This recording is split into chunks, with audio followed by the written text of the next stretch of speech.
tuning in to YouTube. And here we go.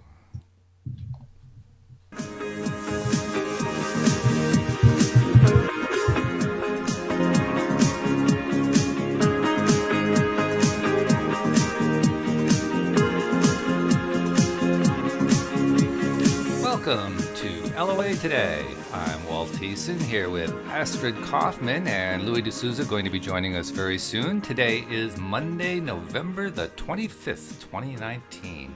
It's 4 p.m. New York time, and wherever you are in the world, thank you for joining us for another episode of LOA Today. Your daily dose of happy, and I'm seeing Louis hook in and connect to us now, so hopefully he's going to be able to talk to us shortly. But Astrid, how you doing? I hope you've been having a good week and a good weekend and so forth over there in the UK. Great weekend. Can't remember what I did, but hey, that's what it's like to be in the present, right? Well, it must be good then if you can't remember it, right? That's what they used to say when we were in school anyway, but I'm not so sure it's really true. That's true. No, I had a great time, whatever I did. Well, I think I did some Christmas shopping on Saturday. Yeah, that's what we did. On a gloomy day, we went out Christmas shopping. Yes, believe it or not. But I suppose you guys are getting ready for Thanksgiving there. So we are. Yes, yeah. We've been preparing because we're having guests over this year, and Louise has been cleaning carpets and all kinds of stuff in order to get ready. So yeah, we're getting there. And I also wanted to let people know, some people who have been around as listeners of the podcast for quite some time will remember that about a year ago, I started a Facebook group that kind of got going, and then it just kind of stopped and I let it go, called Pivot Pals. And the general idea behind Pivot Pals was to provide an opportunity for people who were listeners to connect with each other, to basically help each other out, give each other support and help each other energetically and so forth. And it didn't quite turn into what I really hoped for. I mean, there's a few people who made some connections there, but it didn't really go where I wanted it to go. So it just kind of died out and didn't really do anything for quite some time. And today I decided to resurrect it because I've decided to kind of try a different approach with it. So I wanted to invite people who are on Facebook to go check it out, ask to become a member just by doing a search for Pivot Pals. And the basic, it's now actually called Law of Attraction Pivot Pals.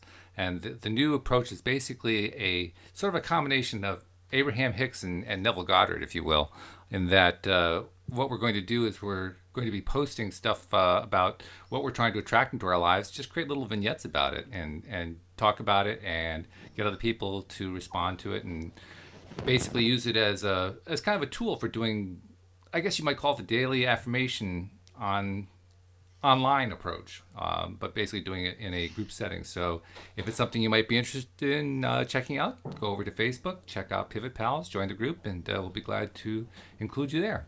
So with that little bit of housekeeping out of the way, hello Louis, you're hooked in. Looks like you're ready to go. How's it going at your end? Very good, thanks. It's a busy day. A busy day? Oh, well, yeah, a busy day means you got good things going on, so that's good.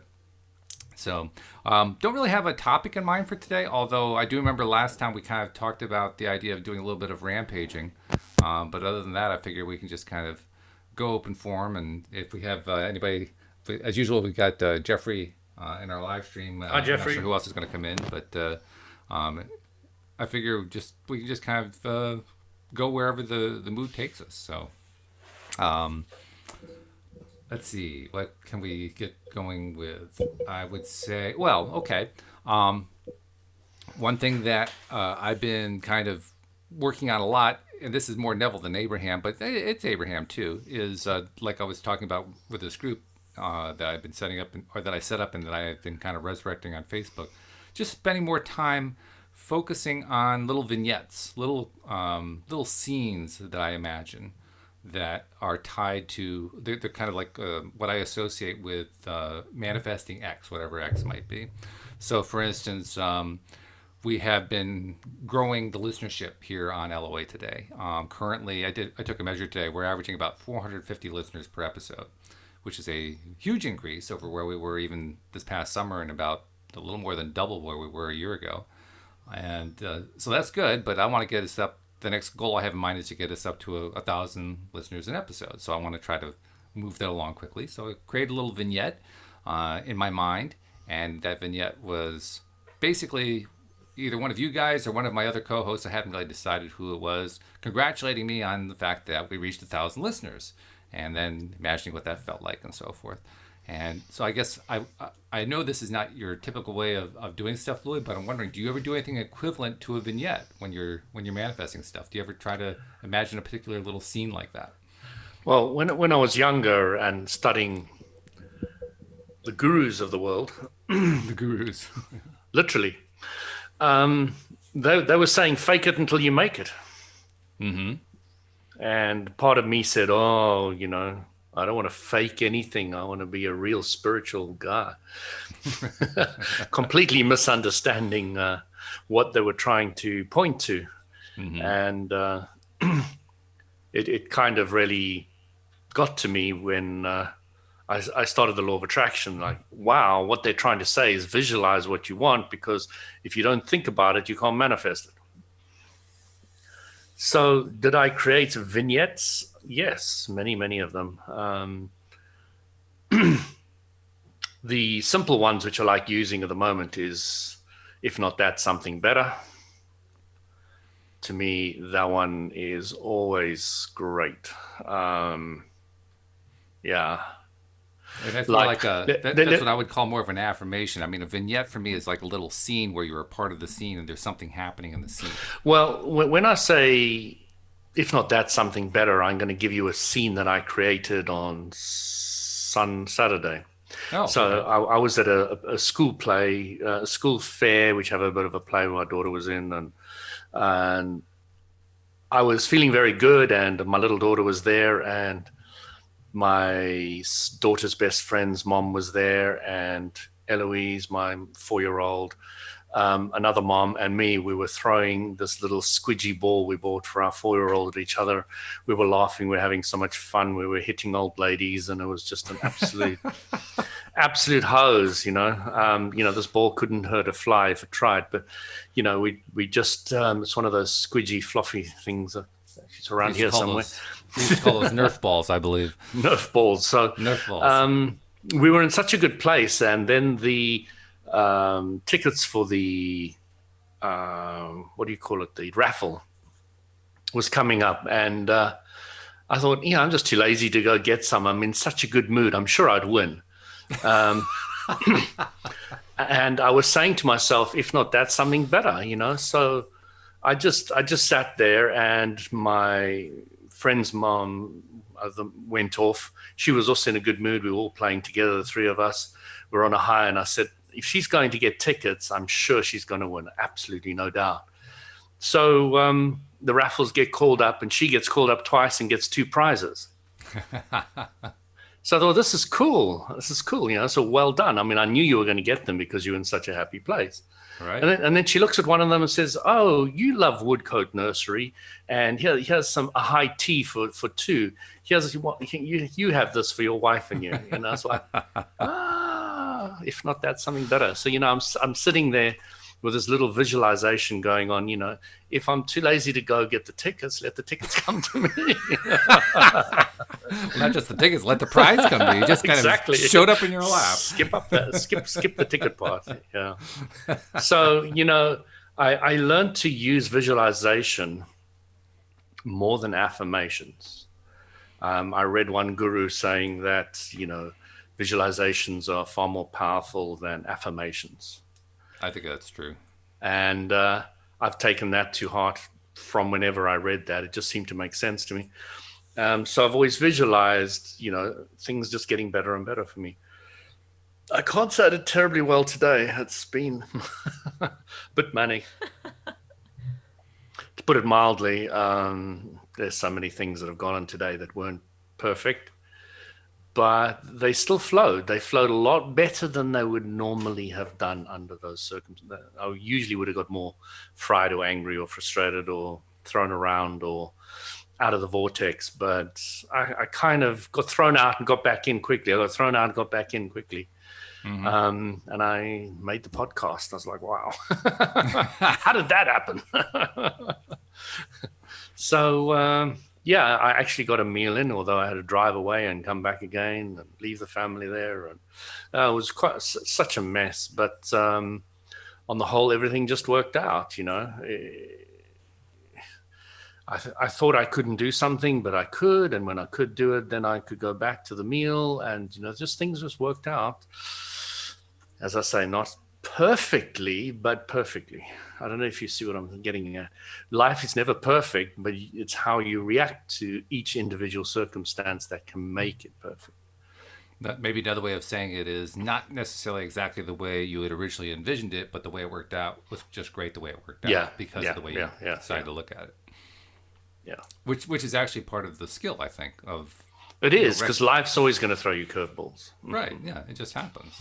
You know, not that it's not possible to manifest exactly what you had in mind. There are plenty of people, plenty of times who do exactly that. But, you know, sometimes we're a little off our game. And so, you know, you basically throw what you think is a fastball. You actually threw a curveball, and then you wonder why it ended up in the left field seats. I mean, it just, whoa, wait, what happened here? Well, I guess I must have done that. Okay. But you find that when you've built up your vibration to more often expect something to go well, to go right, to sort itself out, then it happens more often. It's really as simple as that. That's true. And so Astrid, are you a visualizer? I mean, do you do vignettes like we've been talking about? I do. And the interesting thing is that when I have very focused intention, I'm very good at winning raffles. So, and I know exactly when I don't feel that focused intention. So if there's something I want in that raffle, I want that, and then I get it. It's just, it comes with a feeling. It comes with a sort of an unadulterated feeling of that's what I want. And then my number comes up and I don't have to do anything other than just knowing that I want it. And when I don't have that feeling, then I know I'm not going to win. So I don't even try, you know? So, but actually visualizing something beforehand, I love visualizing, and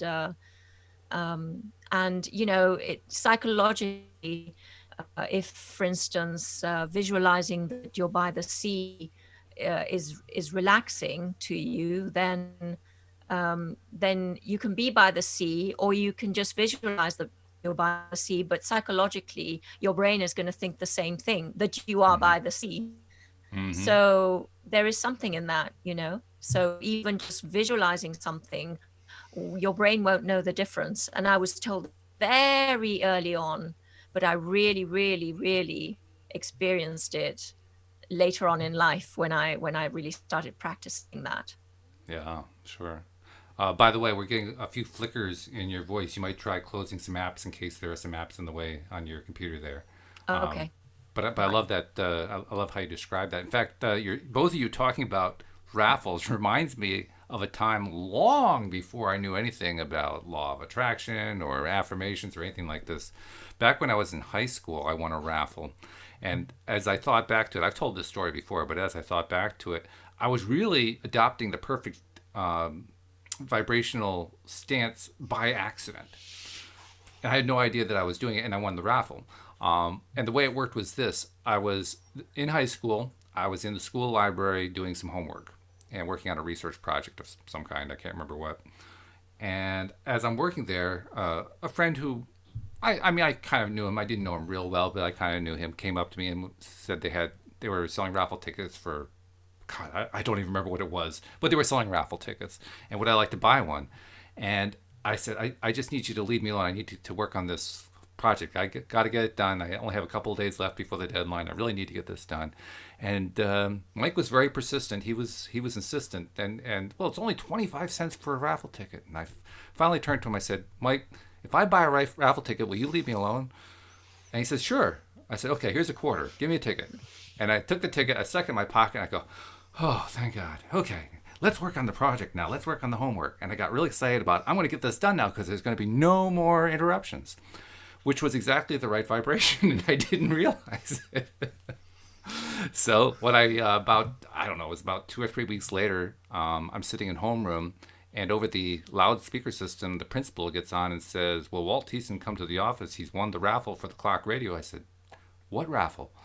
I had forgotten that I was even in a raffle in the first place. So, talk about not having any resistance. I had none because I had no expectations and just, not having to even deal with the raffle ticket anymore. I felt so much better. I was in the best possible place I could be in, but I knew nothing about how any of this stuff worked. I just was there. I was just in the right alignment. So you never know. Brilliant. It's a good example of non-resistance or low resistance.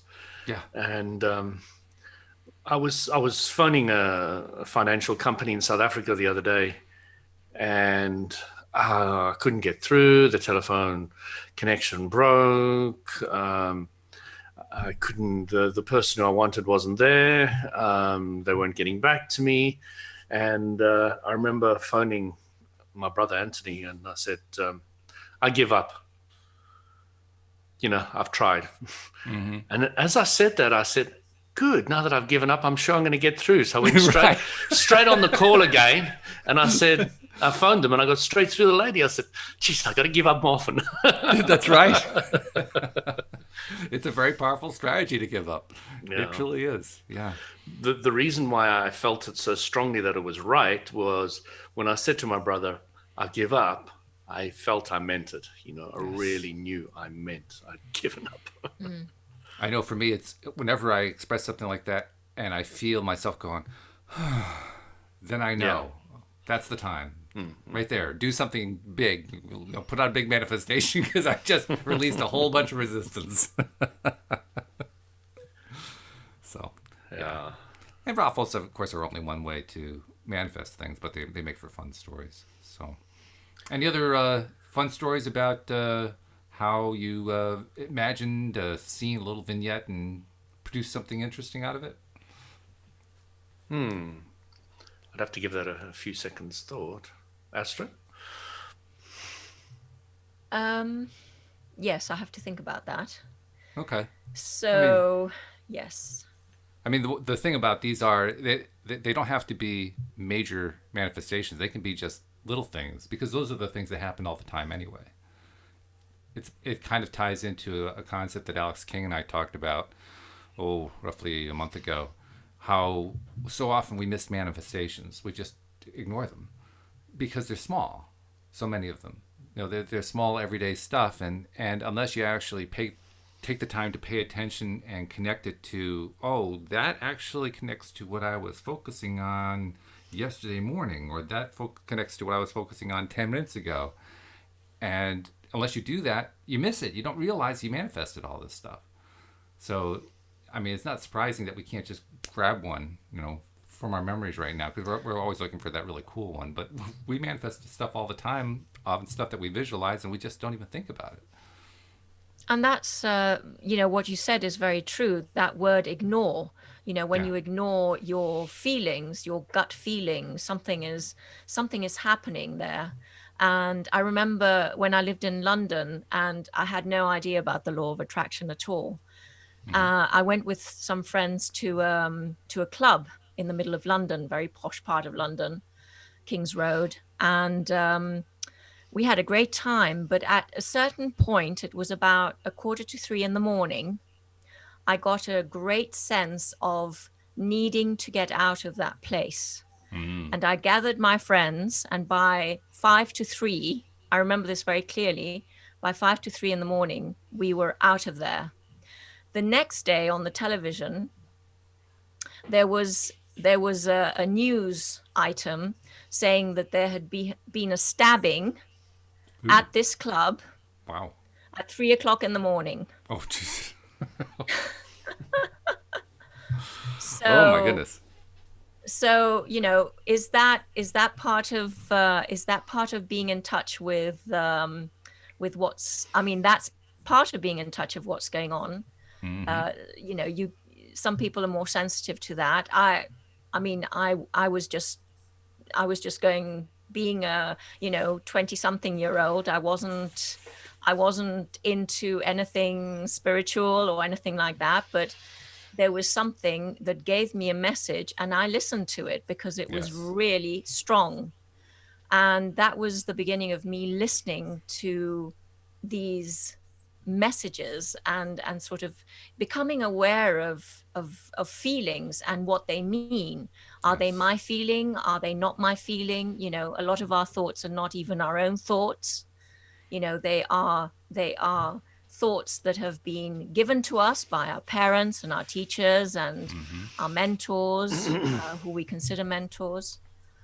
So it's learning about how, you know, what is our feeling, and separating all of this stuff that we think is ours but is not, and make it work for us. Astrid, I know something's coming here. Especially whenever there's I'm trying to find right the most diplomatic way of saying this. Yes, I know, Louis. That's why I put it in there, because I knew you would have something to say about that. Keep the conversation going. Go on. Hit me with it. So when you say people have given us, you know, these teachers, the parents, etc., have given us these ideas and they're not ours. The truth of that is, when you believe that kind of concept that somebody can do something to you without your permission, although you didn't specifically say not your permission, I find it's very, very useful to understand that it was with your permission, 100%. You allowed that idea to come on board because you've got the power to unallow it as well. She accepted it. You've got a power to change that as well. Absolutely. So, but I didn't know. And most of us don't know. You don't know. I wasn't aware. Now I am. That ties into what I was talking about before. Well, no, hang on a second. Before you go there, that actually ties into what I was talking about. We, as humans, it's not just that we don't notice manifestations. We don't notice our own thought process so often. Mm-hmm. Absolutely. And a lot of this is about learning how to, not just learning how, but learning to notice, learning to pay attention, learning to recognize, oh my God, I did that. Oh my God, I said that. Oh my God, I accepted that. Oh my God, I adopted that. Oh my God, oh my God, oh my God, oh my God. Oh my God, no video from Walt. Yeah, and the video, well, nothing new there. It goes away every 10 minutes. But video's gone. No, but that's so true, Walt. I mean, it is about separating. Well, it's about becoming clear about what it, you know, because so many people have this chatterbox going on in their brains. It's that's like right. this battle between this part of me and that part of me, and you know, and whose voice is it? Is it mine? Is it my mother's? And I'm not saying that I didn't accept it, because I did, because I didn't know any better, Louis. But when you become aware of that, then there's the word aware. You become aware of what's happening, and you become aware of what that thought is. Is it a thought that resonates with me? No, it's not a thought that resonates with me. So therefore, out it goes. You know. That's deliberate conscious creation. Absolutely. Yes, but when you don't know, you haven't got the power to actually send it on its way. It will have power over you, won't it? But it's power that you've given. I'm not saying it's not power that you've given. I'm not saying it's not power that you've given, but when you have that awareness, then you have the power. Then you have the power to create your reality. Yeah, it's kind of like when you talk about the Nerf ball or the soft ball that you guys were tossing around. If you're sitting there and somebody just tosses you a ball and you weren't really expecting it, you just kind of grab it. Well, you didn't have to grab it. You just kind of did, you know. You say, "Oh, well, there it is. I'll just catch it." You didn't give any thought to it. You just kind of grabbed it. You're like, oh, you know. But when you become more aware, you can say, "Well, geez, I really don't want to catch it, so I'm just going to let it fall to the ground." So let's break that concept down to vibrational. So I caught a ball, but I wasn't thinking about it. Now we know that thoughts create our reality. So previous programming and thoughts allowed you to catch that ball. Yes? No? Sure. Okay. So it still boils down to thoughts, And it is programs that you programmed into yourself. Yeah.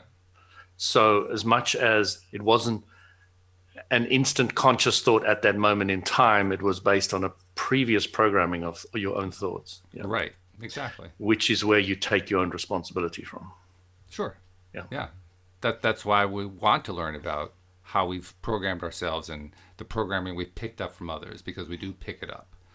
It's not that it's imposed upon us. I'll agree with that, for sure. I know Astrid agrees with that too. But we pick it up, and we pick it up often unconsciously or semi-consciously. Very rarely do we say, I'm going to adopt this very dysfunctional behavior because I know that my mom would really like me to do that. It's not the way our thought process normally works. It's normally like, okay, Mom, yeah, I'll do it your way. and I think a lot of people would disagree that that programming and thoughts being programmed is not imposed. I think a lot of people would say that, oh, sure, it's a popular viewpoint. Well, yes. I'm just saying that it's something that people would not agree with until they realize that you can change that. Because if you're not aware of what's happening, then you just accept it. You accept it because that's what you see. That's what you are getting. That's what is. I grew up in South America, and the only national anthem that I know is the Chilean national anthem. Now, come on, I've lived in many places, but it was I lived there until I was 9.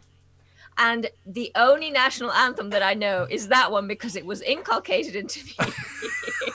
I mean, it's a lovely national anthem. Sure, nothing wrong with that. No, nothing wrong with that. But do you see what I mean? Absolutely. Repetition, and it just becomes part of the programming. So well, that's what repetition does too, by the way. The main point of repetition is not to keep thinking about the same thought in a conscious way all the time.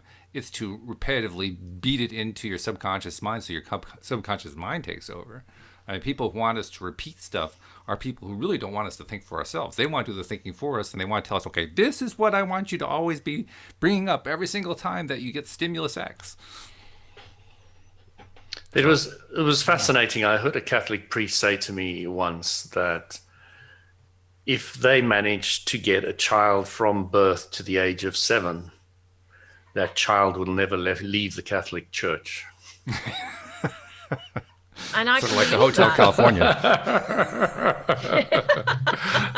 And that song's pretty inculcated as well. No kidding. Yeah. Which is an interesting concept, because as soon as the child becomes aware, even after 7, they'll start having the choice of removing that hold. Absolutely. And the likelihood may be high, but you can never completely contain a soul that wants to go a certain way. Never. Which is great. Thank God for that. Yeah. Thanks, we're never going thanks to be... Source for that. That's right. We're never going to be permanent prisoners of it, which is a great thing. We can take back the power anytime we want to. And that's what I love about the show, and anybody that's talking about awareness and law of attraction and matters of this ilk, where they're giving the power back to the individual so that the individual knows that they can make their own choices, they can make their own ideas, they can go their own way, they can believe their own stuff. And the freedom that gives people is amazing. And there's some core things that really help you understand that. And one of them is that you create your own reality. Mm-hmm. That's very, very powerful. The other one is understanding the law of attraction. Yep. And, once people get those understandings and the emotions are your guidance, once you get those 3 pinnacles, you can really carve your own life out. Yes. And the other one that I really, really am starting to get is that everyone creates their own expansion, so from their own desire. So for instance, if I see someone who's doing really well previously in a previous life, or even not so long ago, I would have thought, well, that's competition or something like that, but now I understand that their reality is being created by their own desire, their own expansion, and that has nothing to do with my desire and my expansion. It's because our universe, our reality expands individually according to our own desire. And when Abraham says in one of the meditations, when you see someone who's successful and your heart will sing, when you see someone who's successful, then your own reality will change, or something to that effect. And that's something that I've started to really get in the last few weeks. Good for you. That's fabulous.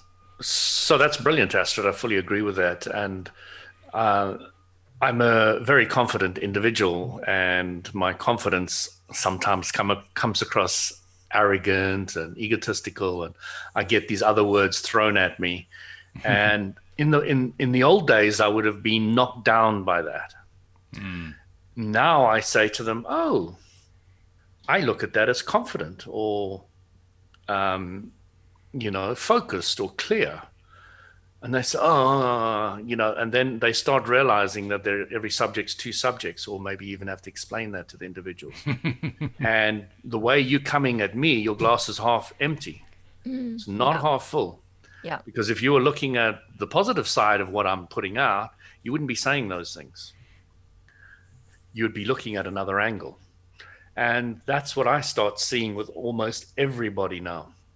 I almost see, even when they dig in or they're negative or whatever, I still see the positive in them. I still see that they've going through what they don't want to get to what they do want.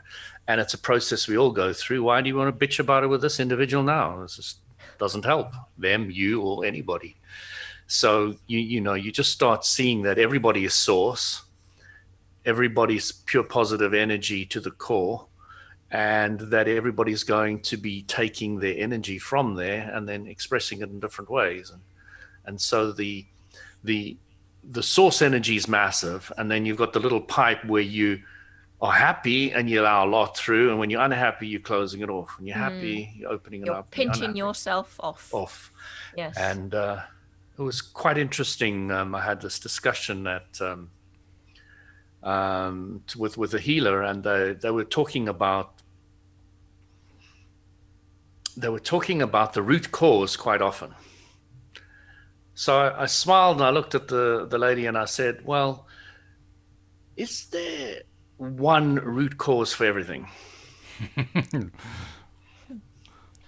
Leading question. And she said, her answer to that was, "That's a very deep question." And that is an interesting question, actually.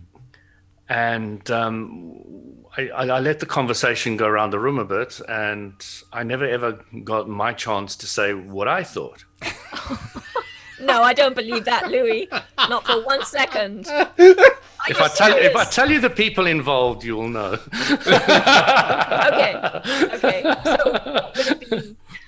So what would have been your thoughts on that? So my answer is the root cause to all your ailments, to all the problems in the world, to everything negative is yourself. Do you create your own reality or don't you? Yes. That's a bit of a challenge, but yes, sure. Yes. By the way, I had an experience with somebody just yesterday who was, this is a person who definitely is not aware on any kind of deep level of any of the stuff that we talk about here. And talk about expansion. Well, Abraham describes how expansion starts with dipping your toe and then maybe even diving in under your, above your head into stuff that you really don't like, so you can discover what you don't like and make the U-turn to discover what you do like. But a lot of people like to stay on the don't like side. And this guy was a person who really stays on the don't like side. And he tried to pin me down on something. I don't even remember what it was. And I kind of gave what I would call sort of a vague LOA answer without using any LOA terms.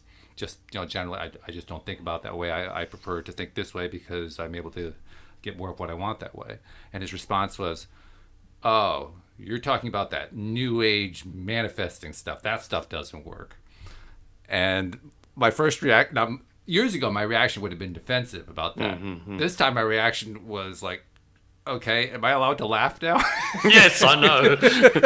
You're a perfect example of a manifestation. But you talked about how you can see in everybody the fact that there's source energy. And this is a guy, I mean, I could, at that moment, just see, first of all, I could see his energy in that way. And I could see how much he was like holding everything in. It was almost like you could hold, you could see him wrapping his arms around himself. That's not what he was actually doing, but you could almost see him wrapping his arms around himself, trying to contain all of this energy that's in there that was trying to burst its way out there. It was really interesting. So the question is, you guys, why is there so much of that? Why do we do that? Why do we always want to get stuck in what we don't want? Why do we always get stuck in the negative? Why is that? Why is it like that? Why not always feel good? Why do we want to always feel bad? So is it because there's a perspective to that so that we can know so that we can know contrast? But why do we need to get stuck in it like that? Because by default, we want to feel good and we do things so that we can feel better. So perspective and awareness. Perspective and awareness. So the individual looks at negativity like most of humanity does. They haven't been taught. They haven't been taught. They haven't had the awareness that it's an expansion point. It's not negative. But why, by default, do we all seem to be stuck in the negative until we relearn that we can create our reality in the positive by knowing what we want, by being happy, by feeling good? That's what I'm talking about. Why over eons has it developed that it seems by default 99% of the population is stuck in this negativity? Why is it that way round? Why is it not the other way round? I blame Abraham Hicks for not coming earlier. That's a very good point. Abraham did come, but no one would listen. That's right. Because Abraham has been coming for a very long time. That's right. I mean, Jesus is Abraham, all of these prophets and okay, I've answered my question. Well done. Good one, Louis. Beautiful. Yeah. Yeah. Actually, I have kind of come to the realization that people who fit that criteria you're describing there, Astrid, people who just seem to spend all their time focusing on stuff that they don't want, I think on some level they like it. Well, yeah. They're enjoying the drama. I think they're actually enjoying it a lot. Yes. Yeah. Yes. Maybe life would be too boring otherwise. If we always felt good, it would be too boring. I mean, they'll go out of their way to defend it. You challenge it in even the slightest way, and no, this is definitely the way to be. This is the only way to live.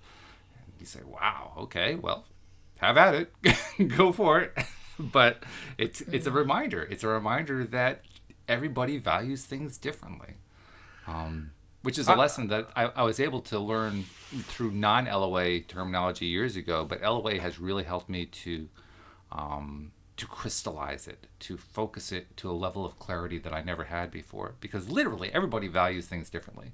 As much as we like to say we have similar values, and often we do, it's amazing how often we don't. It's amazing how often people value things differently, dramatically differently. I always remember that all the individuals that went traveling a lot were so much more interesting for me to speak to as a kid.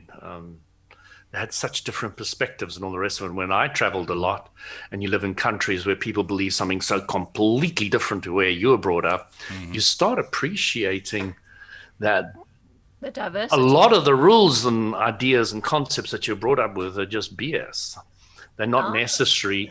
They're not required. They're there just because somebody said them often enough and you took them on board. You took the active vibration, put them inside yourself, and you started living it.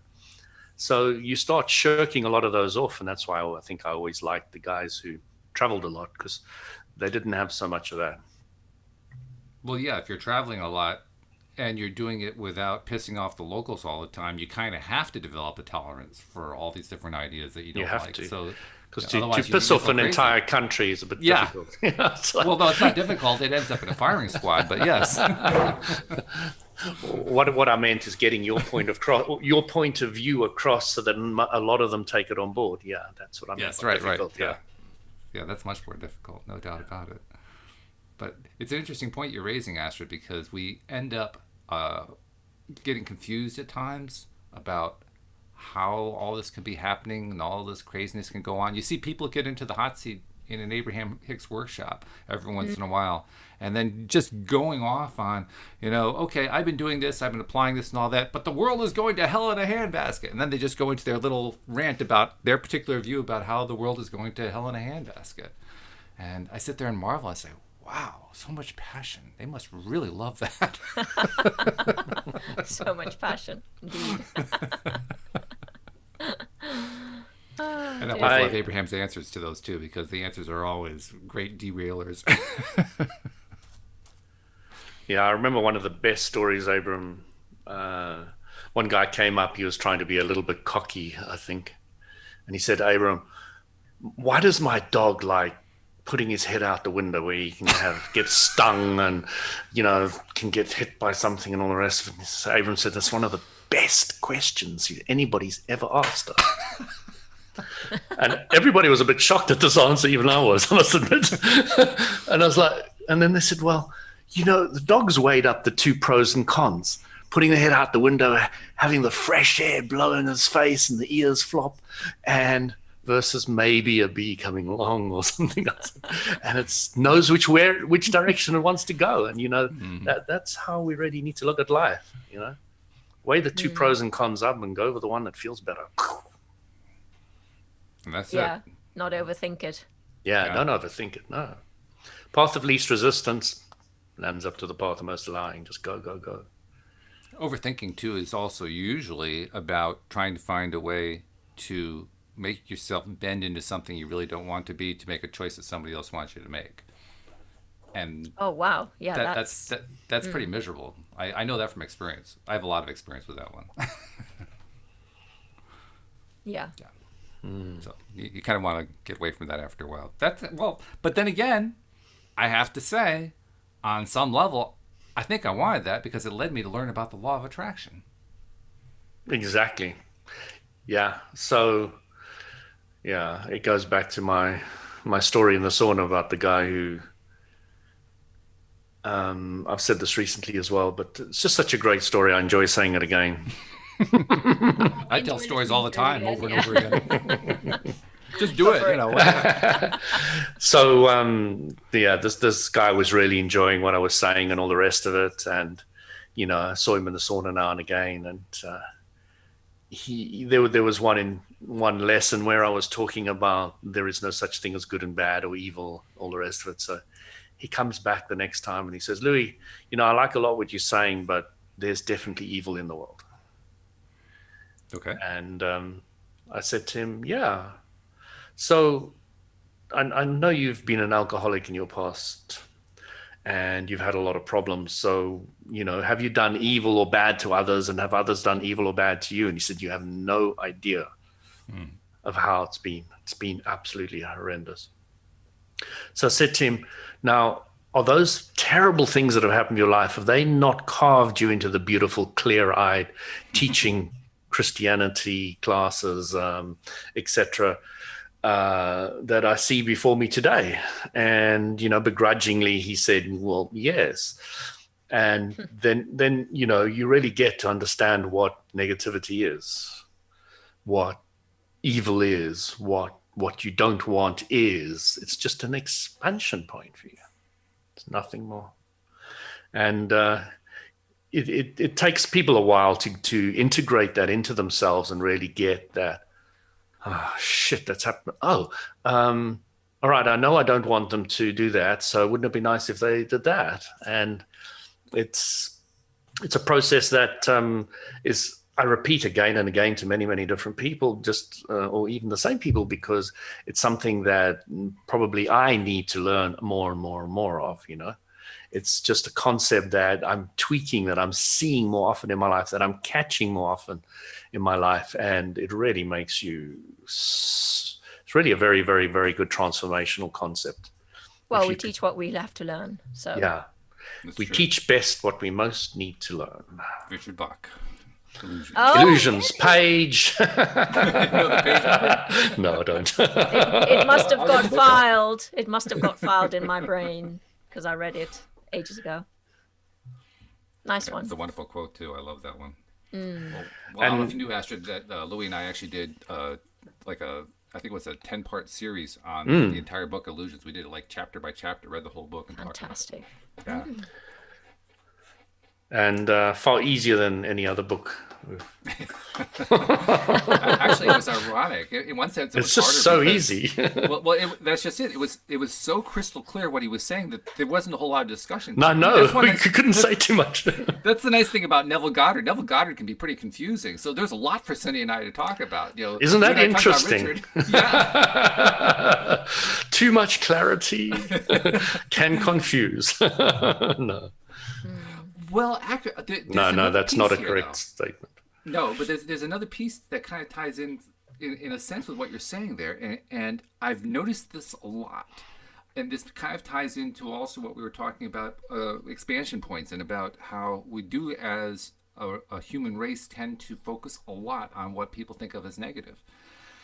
Very often, focusing on what feels good and what's positive, we get there so quickly that, oh, well, I guess it's over.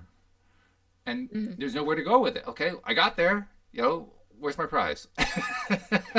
There's nothing else to talk about. Whereas with something that's negative, oh, God, we could talk about the drama for weeks at a time.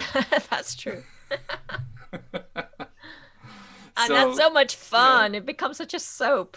Oh, yeah, absolutely. Soap opera, Yeah. I mean, that stuff that drama gives us is like an endless source. Talk about source. It's an endless source of interest. So I guess it's one more reason to say we shouldn't be really surprised by the fact that people will defend to the death their right to be miserable. As funny as that sounds to say, it's true.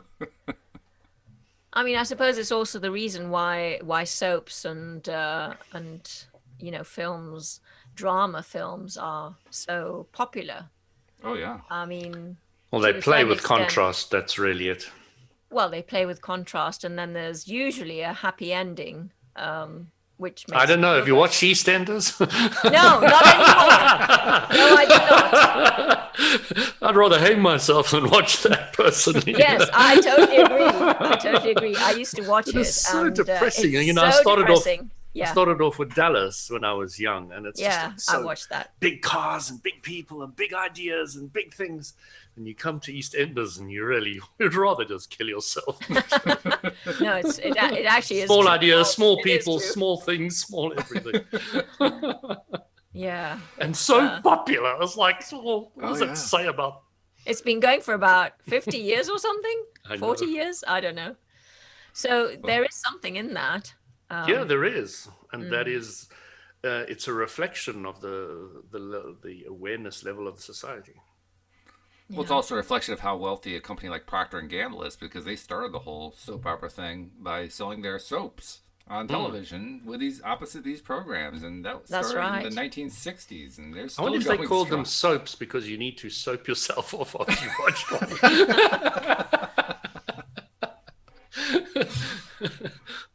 You have to clean yourself off, yes. It was all about selling Oxidol. Oxidol, that was the big product that they sold early on. Oh my goodness. Who killed Larry Hagman? I remember that. That's right. Yeah. Yes, we were all on tenterhooks. We were. I mean, I was a kid and it was like, oh my God, the biggest news since they put a man on the moon. I was wondering where the second half of the sentence was. The first half of the sentence was, who killed J.R. Ewing? I thought the second half would be so we could shake his hand, but that never actually came out. I never understood that. Well, he never died, did he? So he could have. No, he never did. No, he never did. Yeah, that was a big program. That was huge. It was huge. And the youth today do not understand that. It's just, there's no ways they can understand that. Well, by comparison to something as huge as, like some of the major social media apps today, by comparison to that, it's tiny. But for its day, it was large. It was really, really large, because it was what we experience today with social media is constantly being pounded with 1,000 soaps, whereas there was one. So it's a different experience when you only have one big one that everybody's talking about. I'm watching my 11-year-old daughter's WhatsApp group where she gets 1,000 messages every morning. And that's a soap. Oh my God, that's a soap. That is. And you're actually a bit part of it. Yes. Yes, it's the self-creating kind. So that's very interesting stuff. Yes. Hey, before we go too far, and I don't have enough time, I want to make sure I get the promos in. So just a reminder, like I said toward the beginning of the show, the goal right now, the next milestone that we're aiming for is 1,000 listeners per episode, and we're almost halfway there. So that's my kind of backhand way of saying, if you're not yet a subscriber, we really would love it if you could become one, because you'll just help us build up that number. But also you'll get something much more important than that. You'll actually get something nice to listen to, something that feels good, something that actually ties into the best of you rather than appealing to your lowest desires, which is going to be a little bit different from what you're used to. I mean, if you're used to listening to soap operas, you're going to say, what is this stuff? I've never heard this before. But it's all worth it. It's all good. And it's a great way to help refocus your mind on what it is that you want, which is what we've been talking about all hour, rather than what you don't want. So just become a subscriber by going to loatoday.net. The instructions on how to do it are right at the top of the page. And check us out also on YouTube, because as we are recording these podcast episodes, we live stream to YouTube, and you can actually check us out and see what we look like in addition to hearing our voices. So subscribe either way, and but do subscribe. We're very fortunate that we have so many people who have subscribed, and our listeners are very, very loyal. Something like 85% of our listeners of every episode are subscribers. I've been able to calculate that out, and so that's just very reassuring. But for the other 15%, we want you to join too. So become a subscriber, join in the fun, and hey, also take a time if the spirit so moves you to send us a note. Send us an email. Use the contact form on the website. Contact us by Facebook or Instagram or Twitter, or whatever your social media tool of choice might be, because we love hearing from our listeners, and we'll even, if you're willing, we'll share your message with other listeners about what you said to us and how we responded and so forth. But it's so much fun when we get that kind of interaction. Sometimes it actually gives us a chance to talk about it too on the show, doesn't it, Louis? I mean, occasionally we get absolutely, yeah, something like that. Or Astrid, like when we had that question about Jinshin Jutsu, it gave you a chance to kind of go off on that for a bit. So, oh yeah, love doing that. Lots of fun. Yeah. So subscribe and share and tell everybody about it so we can keep spreading the word. And thank you very much for being subscribers. And thank you guys for continuing to share your insights. I need to ask you though, do you guys have? I know you don't have Thanksgiving there, so you don't have the same kind of buildup we have going on here in the United States leading up to Thursday. But do you have anything going on this week that's of interest that you're looking forward to? Well, no, I have a very busy week, and I'm seeing lots of clients. So that's basically my normal week, really.